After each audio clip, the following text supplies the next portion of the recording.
Zalkin of the Zalkin Law Firm, IRWINZALKIN. I'm here with my co-counsel, Michael Barish, B-A-R-A-S-C-H, of Barish McGarry, here in New York. Thank you all for coming. We are announcing today that we will be filing 2 lawsuits on behalf of 2 victims, or I should say survivors, of sexual abuse, child sexual abuse within the Jehovah's Witness organization. And that is thankfully due to the legislature and our governor passing the Child Victims Act, that our 2 clients, Heather Steele and Michael Ewing, had this opportunity. Now, most of you have probably heard about priest abuse and clergy abuse within the Catholic Church, but the Jehovah's Witnesses have been flying a little bit under the radar, and we want to make sure that that doesn't continue.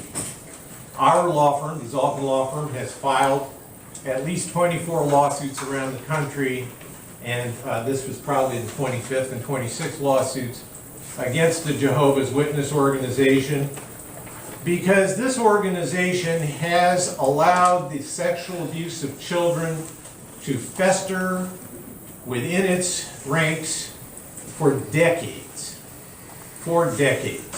And it has allowed it to happen because it is a very secretive and insular organization. And it's that the secretness of that organization that has allowed what I refer to as a crisis of silence. Child sexual abuse is pervasive and it is serious within this group.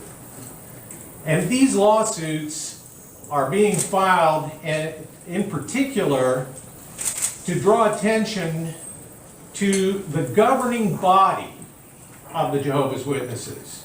And the governing body of the Jehovah's Witnesses is like the Pope is to the Catholic Church.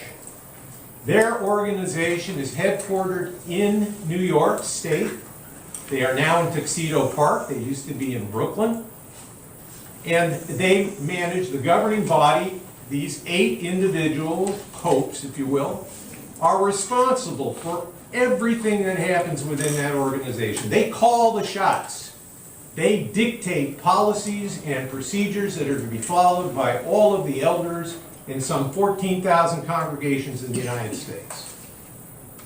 Now, just to give you a sense of the depth and the breadth of the problem, in Australia, in 2017, a government-appointed royal commission investigated the Jehovah's Witnesses there, a population of about 67,000, and determined that there were 1,800 molested children and about 1,000 perpetrators. Now translate that to the United States, where we have, about 2 million Jehovah's Witnesses. Our firm discovered very early on in our litigation that the Jehovah's Witnesses maintain a database of known child molesters that dates back decades. At first, they lied to us in the reports and said they had no such database. But through persistence, we learned that they do in fact have a Microsoft SharePoint database that is searchable, and now they've been ordered to produce these documents. And they have refused court orders repeatedly, and to this day have never produced in compliance with court orders. They're taking the issue to the United States Supreme Court. We, of course, will be opposing it. Now, in the case of Michael and Heather, their stories are unfortunately too typical of what we see within the Jehovah's Witnesses. And they're going to tell you a little bit about their stories. Michael, who's 48, was sexually abused. 47? I'm sorry, I didn't mean to put the order in there. 47, who was sexually abused when he was 14 years old, that carried on for about 3 years. His parents were very close. His father was an elder to another family, and the perpetrator was a ministerial servant which is equivalent to a deacon, more or less. And because of that close relationship, Michael Rust, this perpetrator, gained access to Michael Ewing, our client. And it was the Jehovah's Witnesses, so you know, they live in this sort of parallel universe. They believe that they live in what they call the truth. And the rest of us, we live in this outside world contaminated by Satan, and they find us to be what they refer to as bad association. So they don't really associate with the outside world other than what is necessary, of course, to go to work or go to school, but they are very insular and very close with each other, and they are taught since they're little children that they are to obey without question the elders and the leadership of their congregation, and certainly of the hierarchy of the organization. And you'll notice I keep calling it an organization. They do not call themselves a church.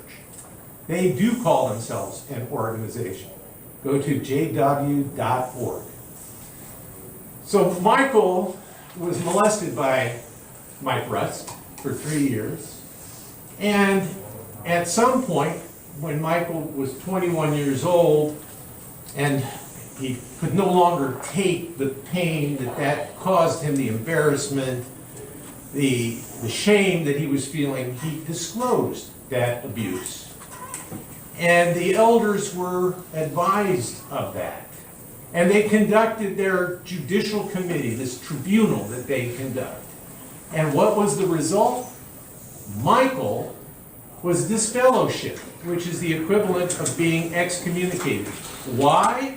Because at the age of 14, they considered that he had engaged in homosexual conduct and did no longer deserve to be a member of that religion or that organization. As was Michael Rust. They were both disfellowed. So Michael suffered punishment for what he experienced. Heather's family has a similar story. They were very close to Don Nicholson, who was an elder in her congregation in Wallsburg, New York.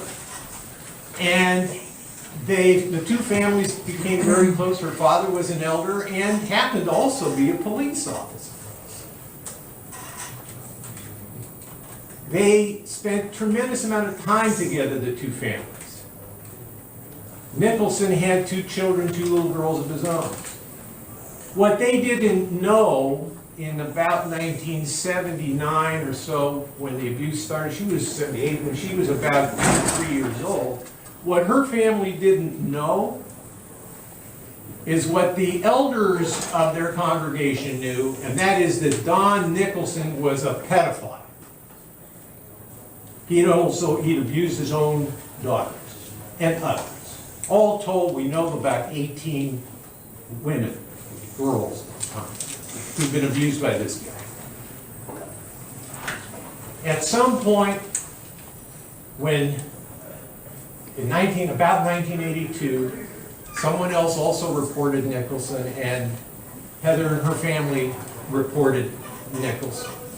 And they converged on the family, elders, what they call circuit overseers, who go around and they do a circuit on behalf of the watchtower and the organization, the hierarchy of the organization, and check on the different congregations. And they converged on the family and said, don't go to the police. Whatever you do, don't go to the police. Don't bring reproach upon Jehovah. God forbid. They didn't care about Heather. They didn't do anything. They disfellowshipped him. That means they excommunicated him. But they didn't tell anyone in the congregation why. They never do. They never do. The secret remains within a select few elders and the governing entities of the watchtower. They discouraged going to the police. Now, Heather's father was a police officer. He was very conflicted. What do I do? He was so indoctrinated by the belief that he went to the elders. He didn't go to the police. The police found out because her school found out. And they were mandatory reporters, as are the clergy of the Jehovah's Witnesses. They're mandatory reporters, but they just don't do it. But the police did. And there was an investigation, and Nicholson was pled guilty and spent 3.5 years in prison. He's out. He's become a Jehovah's Witness again. He's been in the organization. He's been disfellowshipped, I think, 2, 3, maybe 4 times. She'll tell you the story. And despite the fact they've known of the abuse of multiples of young girls like this. So this story needs to be told. These lawsuits are going to tell this story, and I'm going to introduce Michael to you, and he's going to start and tell you a little bit about his story. Oh, I'm sorry, Michael. I think you. Oh yeah, I just want to.